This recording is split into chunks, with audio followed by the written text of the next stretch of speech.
This is Fat B Man, and what we're going to do today is we're going to mark a queen. We're going to do it the way I do it. It might not be the way everybody else does it. I am not going to say no gimmicks. I'm going to show you how to pick it up. We're here with two of my students. Tommy's going through this box, and when he finds the queen, I'm going to show you how to pick it up and how to mark it. And what I'm going to do is I'm going to use this fluorescent orange, and I'm going to do that because it shows up good on film. And when we mark the color according to the national code, which there's a different color every year. And I try to teach the students to take and make a drop right on the frame when you catch the queen. That way it tells you two things. You don't have too much paint on your applicator, and then it also marks the frame. It tells you how old that frame is. Because if you're using, say, orange, one year for 2012, next year you use blue or you use white, you can look at the frames and you can tell how old your wax is. That's another way to keep up with your frames and how old the wax is.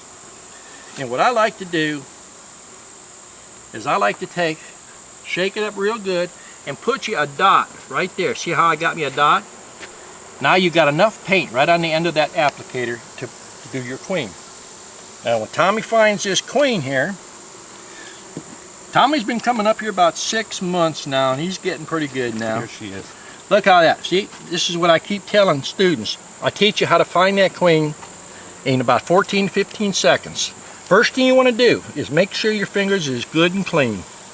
You want to pick the queen up by the wings. Now, put your fingers down, just like so. See how that queen is grabbing my fingers? Now, I've got control of the queen. And I'm going to make sure I got paint. I'm going to put a little bit of a drop right on the hump in the back. See? You see the queen is pinned there. Now I'm going to put the queen over here and I'm going to release her. You can see.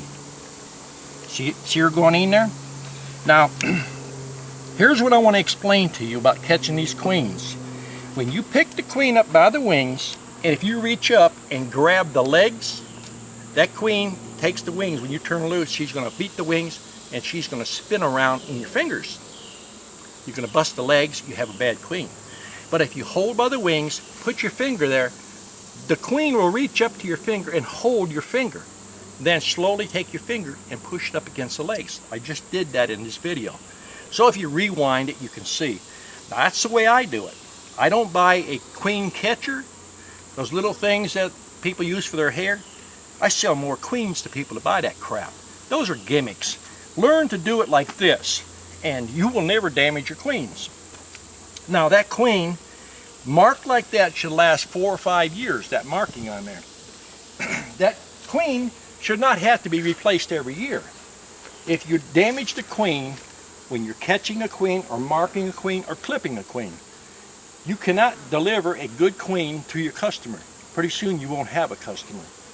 The customer doesn't want to hear all these excuses that, well, the queen moved. If you're catching bees, just like these workers, just wait till they sit still, and you can reach right down. Because I'm going to do the next video I'm going to caging a queen. See, I've got the bee. This is a worker bee. You see the stinger coming up? I'm in full control. Now, if I got my cage here, I can put that worker bee in there. When you're selling these queens, you've got to put a queen in there and 7 to 8 workers. That means if this bee stings my finger, see, she's still trying to sting. If she stings my finger, when I put her in a cage, now you have a dead worker. Now your queen is not going to live when you ship it. Now those are just a few little tips I give you. If you're enjoying these videos, look at my webpage, Dixie Bee Supply. Hit that donate button. We can keep these videos coming. Either that or we're going to sell you some ebooks. There's some good information out there. Take advantage of it. Thanks for watching.